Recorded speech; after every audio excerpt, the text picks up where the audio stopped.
જય મહારાજ.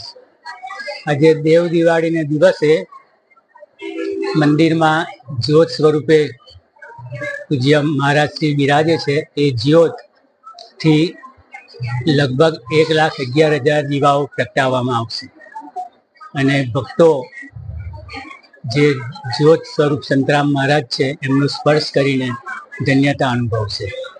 જય મહારાજ.